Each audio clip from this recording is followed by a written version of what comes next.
cannot believe the Leafs turned the tables and beat up the Predators at the Air Canada Centre. Dude, I can't believe that the Leafs won the Subban trade. Hi, everyone. Hello. The Leafs won a thing. Austin Matthews. Voodoo, wizardry, and... Well, time for a redo. This team is ruining my life. The Leafs win 6-2 over the Nashville Predators. Oh, boys and girls, let's have a little treat. Because the Leafs beat the Predators 6-2, and it had a lot of people reminding me, oh, Steve, remember that time the Leafs lost to the Predators 9-2? This is just like that, and taking Drake's advice, turn the 6 upside down. It's a 9 now. It's the exact same thing. Let's go back in time for this LFR. While I'm shooting this video, the game is still going on upstairs. It's the third period. It's 8-2. I'm not watching the rest of that. Steve, buddy, you're gonna have to be a little bit more specific. You could be talking about so many games from the 14-15 Leaf season. Oh, I'm just checking. There's about 4 minutes left, and it's still 8-2, which means they haven't allowed a goal for like 5 minutes. Congratulations! I just marked up the door. It's a white door, and it's a black case. Damn it! Crap! Actually, if you come with me, you have still done nothing about that. Well, I guess that means it's a good case, right? Because, you know, it's always good to have good protection, because you know how important defense is! Oh, Steve, buddy, you gotta relax. Take it from Steve in the future. You need to take a breath. Things get way better for the Leafs. Oh, you're ranting about the defense? No, that's still pretty bad. What? Nashville just scored. Again? Yeah, they got 9 goals now. So it's 9-2. You hear that? Thanks, Mrs. Dangle. It's friggin' 9-2 now. Update, for some reason, she still hasn't left you. Congrats, buddy. God bless that woman so much. I mean, she said, yes, she married me. She lives with me. I can't believe she puts up with this. And I can't believe 19,000 fans a night with an overflow lineup put up with this. Jesus, dude, you look like Violet Beauregard from Willy Wonka. Oh, don't worry about those 19,000 plus Leaf fans from a couple of years ago, Steve. They have so many reasons to get excited at the Air Canada Centre these days.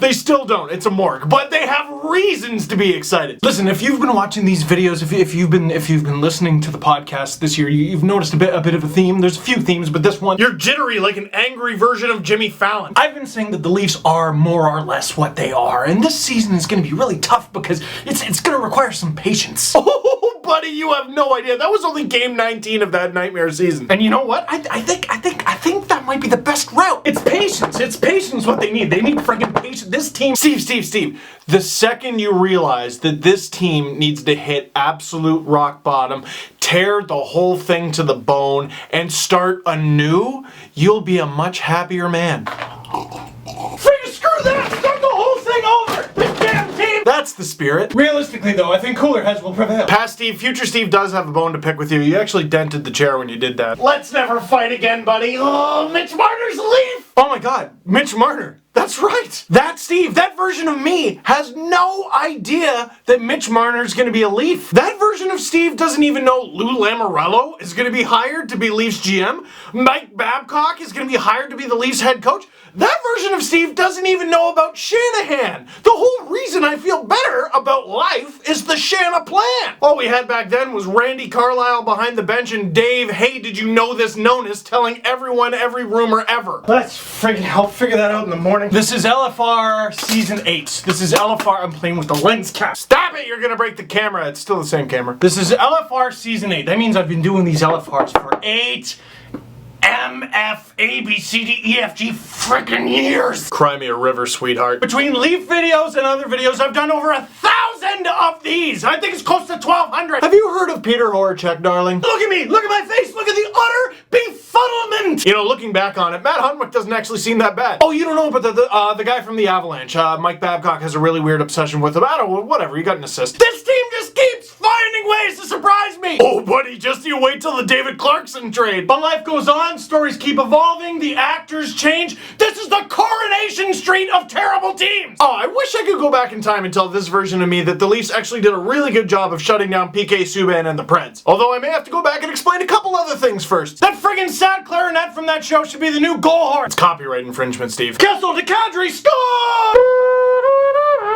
You mentioned Kessel, Kadri, and the sad clarinet. 2 years later, the Leafs only have one of those things. Guess which one? Just kidding, that's terribly unrealistic, because they would never play Kadri with Kessel! Who wants to tell him? Phil Kessel is kind of antisocial. Phil Kessel is a Stanley Cup champion! Oh, wait, before you get too excited, I should probably explain something else. Oh, goodness! Oh, heavens! No, let's not talk about the real issues about this team! No! Well, the real issues of this team, buddy, are they have been fighting what they've been needing to do for a very long time. I've talked about patience.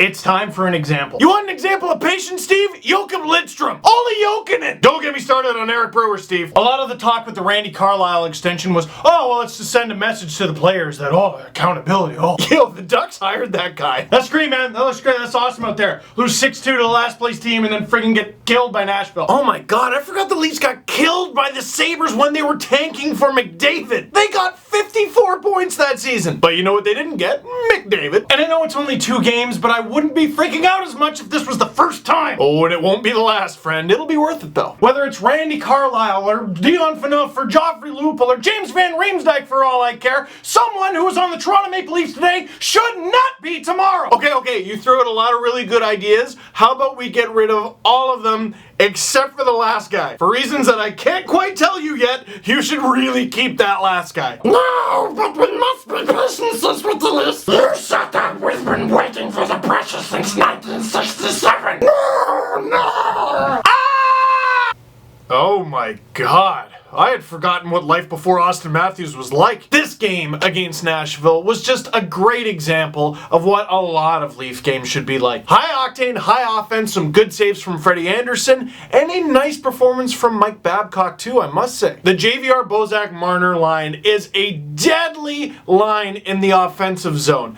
In their own zone, they're not very good. But this is why they should kill it on home ice. Mike Babcock has the advantage of getting some of the matchups that he wants. And that line rewarded Babcock early and often for his efforts. Marner with a goal and 2 assists, Bozak with 4 assists, and JVR with an assist and a hattie. Not to mention an absolutely beautiful tip-in from Leo Komarov. That takes skill to tip it like that. And William Nylander finally snaps his personal slump. Yeah, it was unassisted. Yeah, it was like the 6th goal of a 6-2 win. Who cares? It counts. Leafs only get outshot 34-32, which is actually pretty good for them lately. Not to mention the fact that they were leading this entire game, so Nashville should be getting more shots, and they only managed 2 more. And for as much flack as Freddie has taken this season, this game, more than any other, was a clear example of the Leafs having better goaltending. Marek Mazanets, just wow. They're trying to pump it up on the broadcast like, Mitch Marner, what a shot. I'm like, JVR, what a backhand. I'm like, And it would be easy to place this all on Mazanets, but it wasn't quite all him, was it? Maybe I'm underselling the Predators because I did feel like they got a few really good chances on Freddie, and Freddie was up to the task. But wow, did they miss the net a lot, and wow, did they just look really, really human. Look,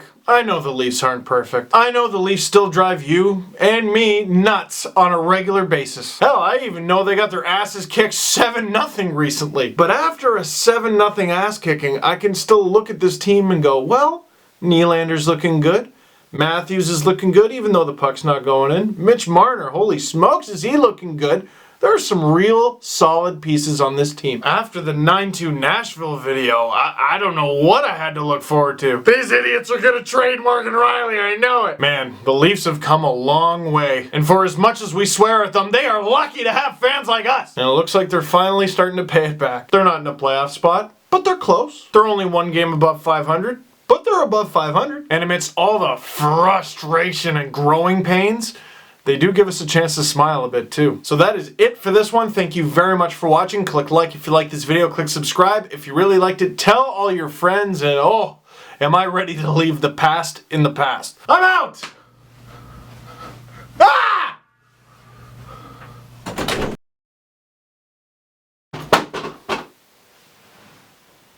Oh.